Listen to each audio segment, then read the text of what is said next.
On the evening of June 18, 1875, Dublin was quiet. The streets of the Liberties district were settling into night. Chimneys puffed smoke. Horses clattered home. And behind thick stone walls, casks of whiskey sat in rows aged, flammable, and restless. Most Dubliners had no idea what was about to spill into their lives. It wouldn't be blood, nor water. It would be whiskey boiling, flaming, and fatal. The fire began in the heart of the Liberties at Malone's bonded warehouse on Chamber Street. Inside, thousands of barrels were stacked in aging silence.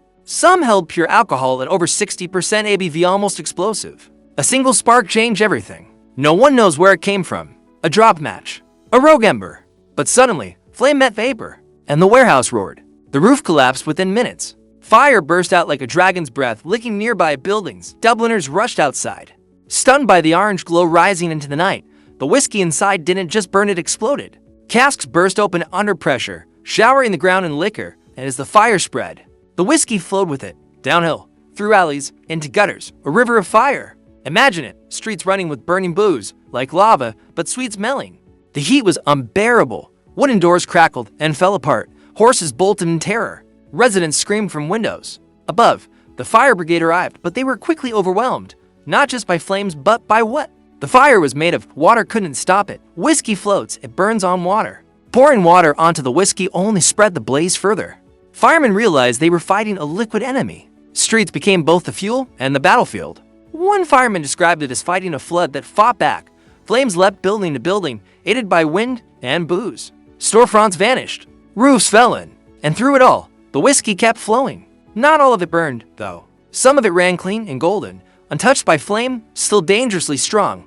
It pooled in corners, trickled through cobblestones, and soon, another disaster began. Locals realized what was happening. They smelled it before they saw it. Whiskey everywhere. Men, women, even children emerged with buckets, pots, boots. They scooped the hot whiskey from the gutters, not to save it, but to drink it. Fire and fear gave way to frenzy. Some knelt directly into the street to sip it from cupped hands. Others fought over the best puddles. Some poured it straight into hats. What couldn't be saved from fire would be saved by the throat. The fire brigade begged people to stop, but the temptation was too much. Free whiskey in the middle of a burning city. For the poor of Dublin, it felt like a miracle. They didn't know it would kill them. Not by flame, but by poisoning. Dozens fell unconscious that night. Some never woke up. By morning, 13 people were dead. None had burned. They had died of alcohol poisoning. The whiskey had won in a different way. Fire had torn through homes. But it was the drink that took the lives. As dawn rose, the streets were blackened. Smoke hung in the air. Casks still hissed with heat. And in every direction, the smell of burnt sugar and oak. Reporters arrived by mid-morning. They stepped around drunken bodies. They stared in disbelief at the flow of whiskey turned ash. And they began writing about the strangest fire the city had ever seen. A fire not of wood or coal but of spirit. One journalist called it a calamity made of temptation. The city reeled from it. Fire officials launched an inquiry. How could it have spread so fast? Why was so much whiskey in one place? And who let the people drink from the streets? There were no easy answers. Bonded warehouses were legal, and the poor, desperate, hungry, cold had simply done what they always did, survive. But the scale of the disaster couldn't be ignored. It wasn't just about buildings lost. It was about trust. The fire revealed how fragile the city systems really were. One spark, one mistake, and the streets could turn deadly. In the months that followed, changes would come. But the fire itself became legend. A fire drowned in alcohol, and a city that woke to smoke, silence, and the sting of spilled spirits. And that's only the beginning of the story. They say history repeats itself, but what about the parts we forgot? Welcome to Echoes of History, the channel where we dig up the dusty corners of the past to uncover the weird, the wild, and the wait, what? Stories they didn't teach you in school. Grab your curiosity, and maybe a cup of tea, because what you're about to hear might just change how you see the world. The morning after the fire, Dublin was still. The silence hung over the Liberties like a fog. Not the calm of peace, but of shock. Smoke still curled from broken buildings. The cobbled streets were slick with residue ash, soot, and spirit in some places. The whiskey still clung to corners like a ghost, but the city had sobered. 13 people lay. Dead, not burned, but poisoned. Their final drink had come from the gutters. It was tragedy soaked in irony. That fire would bring death, but not in flames. Word spread fast. Journalists rushed to name it. The Whiskey Fire, they called it. The Great Dublin Booze Blaze. The Inferno of Temptation. No one could quite believe it had happened. A city burned by whiskey. It sounded more like satire than history. But the damage was very real. Over $500,000 in today's money had gone up in smoke. Whole warehouses were gone, businesses reduced to rubble. The fire brigade had fought with everything they had. But this fire wasn't normal. They had no way to prepare for a flood of flaming liquor. Their water. Hoses did more harm than good. Whiskey, lighter than water, floated and burned. Spraying it spread the blaze wider. It took them hours to realize that flour would help. Yes, flour. From a nearby bakery, sacks were brought out. They poured flour into gutters to thicken the whiskey, turning rivers of fire into sticky sludge. It was bizarre, but it worked. And slowly, the blaze surrendered. But the memory didn't. The people of the Liberties were left to piece together what was left. Homes were gone. Shops vanished. The smell lingered for weeks. And the grief, that stayed longer. The deaths were mourned quietly. No funerals were large. Because how do you bury someone who drank themselves to death in a fire? The shame was hard to untangle from the sorrow. Many families stayed silent. Even today, the names of the victims are mostly lost. But they were real. Mothers, fathers, sons. All dead because whiskey was more tempting than fear. The city officials launched an investigation. They weren't just curious, they were embarrassed. Dublin had become an international joke. American papers called it the fire that got everyone drunk. British columns joked that even hell can't match the Irish spirit. But behind the humor, the city knew change was needed. First, whiskey storage had to be reevaluated. Bottled warehouses were legal but deadly in clusters, especially when they sat in poor neighborhoods. The Liberties was one of the poorest districts in Dublin, yet it housed thousands of gallons of the richest drink in Ireland, a contradiction, one that finally burst open. Violently, new policies were drafted, limits on storage volumes, distance between bonded sites, better fireproofing, and emergency response drills. The whiskey fire changed the city's infrastructure, but the deeper wound wasn't in laws. It was in the mirror. The fire held up. Dublin had seen its most vulnerable people crawl into the streets to drink from flames. That image haunted officials, and it reshaped how they viewed the crisis. Not just as a fire, but as a cry of poverty. A thirst that wasn't just for whiskey. It was for warmth, relief, escape. The poor weren't reckless, they were desperate. And when death came in barrels, it still looked better than cold. In Parliament, the event was discussed briefly. But most politicians quickly moved on. Just a strange accident, some said. A drunken tragedy, said others. But to the people who lived it, it was unforgettable. The fire destroyed their homes. The aftermath destroyed their dignity. It left an invisible scar. And it marked the Liberties forever. For years, it was whispered about. Do you remember the Whiskey River? Were you there when the streets burned sweet? And always, did anyone you know drink from it? Some spoke with sorrow. Some with shame. Others with grim awe. The fire became myth and memory at once. And Dublin quiet. Haunted Dublin would never forget it. And the strangest part, the fire had more to teach. We like to think we'd never do what they did. That if flaming whiskey flowed past our door, we'd close it. That we'd run, not reach. But 19th century Dublin was not modern. It was a city built on hardship, soot, and hunger. Many lived day to day, in rooms smaller than a shed. 10, 12 people crammed into one cold, wet space. Coal was expensive. Meat was rare. Hope came in short supply. But whiskey was warmth. It was a friend, an escape, a dream in a bottle. And that night, the street gave it away for free. No guards, no cost. No judgment. Just a river of fire and the chance to feel alive. The men who drank from gutters weren't fools. They were poor, tired, human. Some were dock workers. Others, jobless. One had just buried his wife the week before. They weren't chasing death, they were running from despair. The fire was not just a blaze, it was a mirror. It reflected how badly people needed something more. And in that need, they reached for what they could, even if it killed them. Newspapers printed their deaths with subtle disdain. Drank until poisoned, said one. Perished in pursuit of drink, wrote another. But none asked why they drank. None visited their homes. None sat with the widows they left behind. And so, history remembers the whiskey fire as a curiosity. A strange, almost comical event.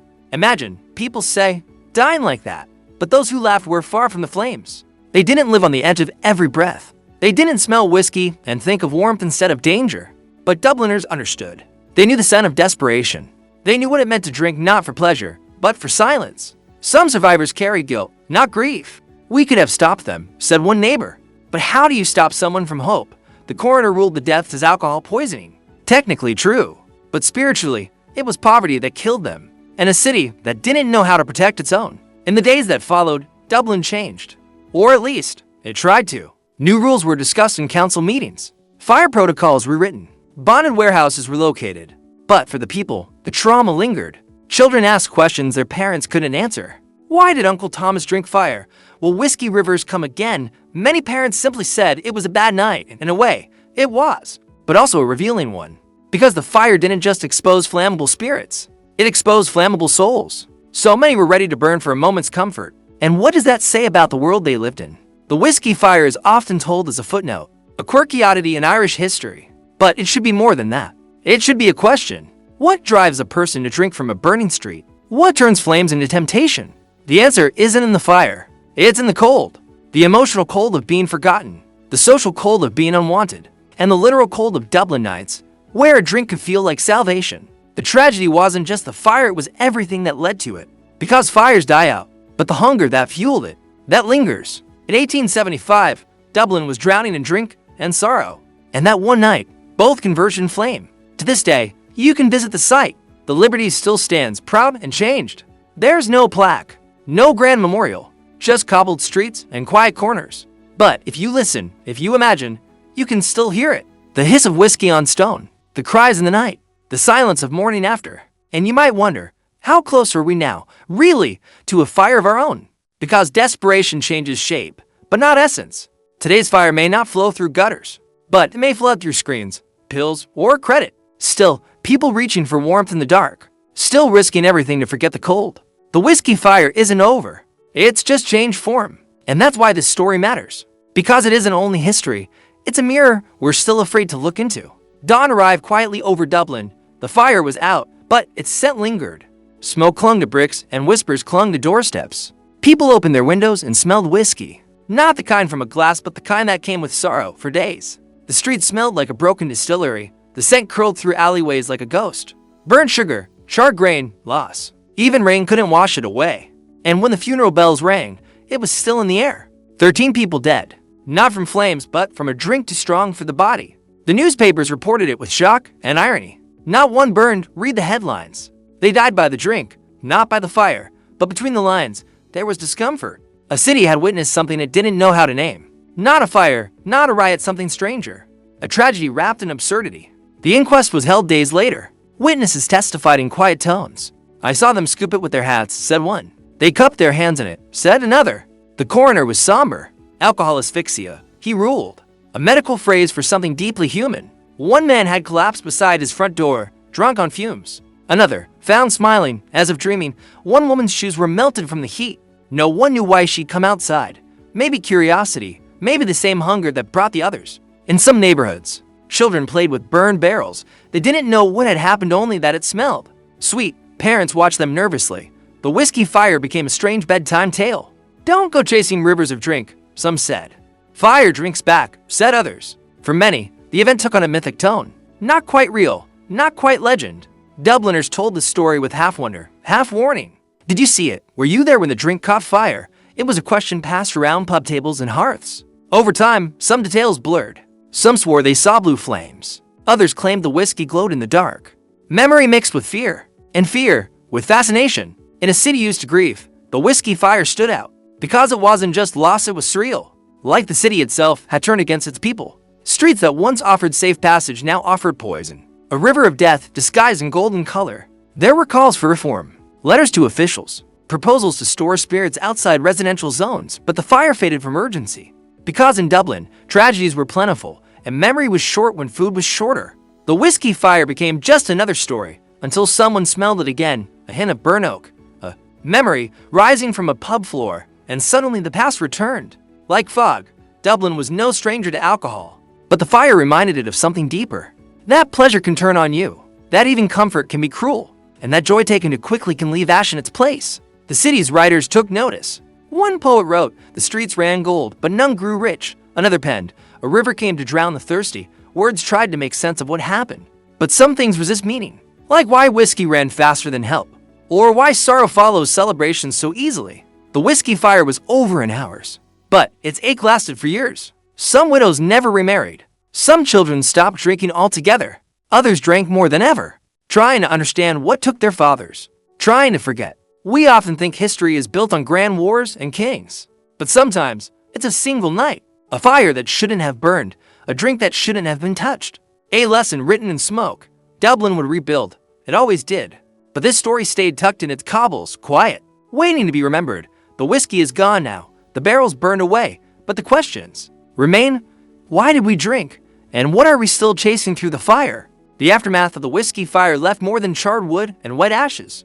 It left a question hanging over Dublin's rooftops. How could something so celebrated become so deadly? Whiskey was part of Ireland's soul. It warmed cold nights, settled trembling hands, and filled empty bellies with laughter.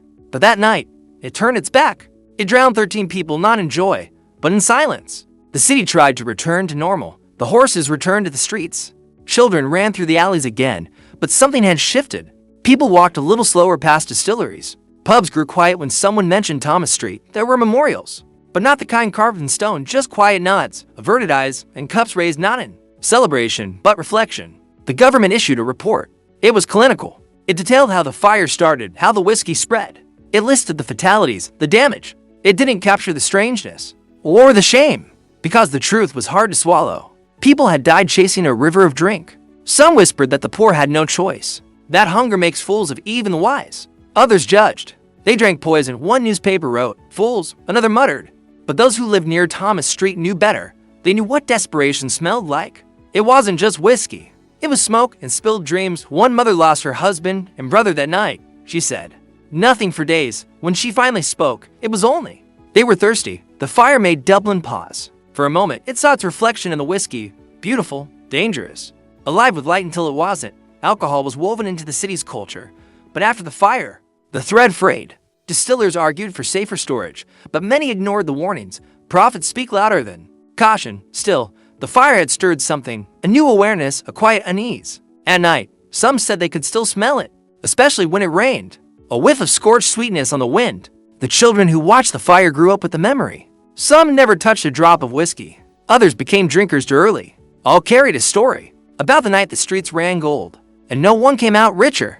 In the city archives, you can still find the maps. They mark the path of destruction like veins, red lines curling across Thomas Street, Bridgefoot Street, Mill Street, a web of loss, a map not of fire but of grief. 13 funerals followed. Some coffins were light because the drink had burned the body from within. The priest spoke, gently, unsure of what to say. How do you bless a death by whiskey flood? The survivors stood in the rain, hats off, heads bowed. Some wept, some stayed silent, and some swore they'd never drink again. The city didn't ban whiskey. It didn't change overnight, but it remembered. For a while, at least. In pubs, a new kind of silence formed. A gap between songs. A hesitation before the next round. And if someone mentioned the fire, people listened. It became a quiet parable. Not preached, but felt. A reminder that too much of anything, even something golden, can turn. The whiskey didn't mean to kill. It had no will of its own. But its path revealed something in us. A hunger for escape. A thirst no drink can satisfy. When barrels roll, people chase. Not because they're foolish, but because they're human, and sometimes humanity is fragile. The whiskey fire didn't just burn buildings, it burned illusions. That safety was certain. That joy was harmless. That fire couldn't flow. Dublin healed, as it always does. But the memory of that night remains in the city's bones, a scar, aged like the drink that caused it. Years passed, and the streets changed. New buildings rose where smoke once hung. Children grew into adults who knew the story only through whispers. The whiskey fire faded into the corners of memory. But every so often, something would bring it back. A strange smell in the summer air, the rattle of a barrel rolling down a cobbled street, or an old man in a pub telling stories when he thought no one was listening. It ran like a river, he'd say, a river of fire and gold and sorrow. The fire became legend, not quite forgotten, not fully remembered. It lived between fact and folklore. The newspapers told one version, the people told another, and somewhere in between was the truth. 13 people died, but the city lost more than lives. It lost a part of its innocence, the belief that joy could come without a price.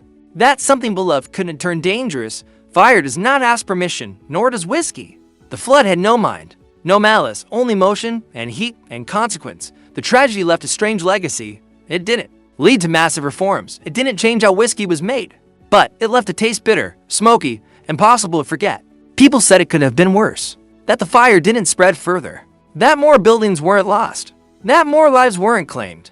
But that's the trick with disaster. It teaches you how close you came, how thin the line is between ordinary and catastrophe. A single spark, a tilted barrel, a flicker of flame, and suddenly, the night is alight with panic. The Great Whiskey Fire was not a war or a rebellion. It was not started by hatred or politics. It was born of accident, and yet, its impact lingered, because it revealed something essential: the fragility of comfort, the cost of carelessness, and the deep ache of poverty. For many, that night was about survival. Not crime, not shame, just need. A need so great it blinded men to danger. The whiskey flowed and they followed. And when it stopped, So, but their hearts. Some said it was poetic. That Ireland, known for its drink, was nearly undone by it. But the story isn't about irony. It's about humanity, about what we reach for in the dark, and how even comfort can betray us. Today, Thomas Street is busy again. Tourists walk where flames once danced. They pass plaques and buildings with stories locked behind their stones. Few know what happened here. Fewer still ask.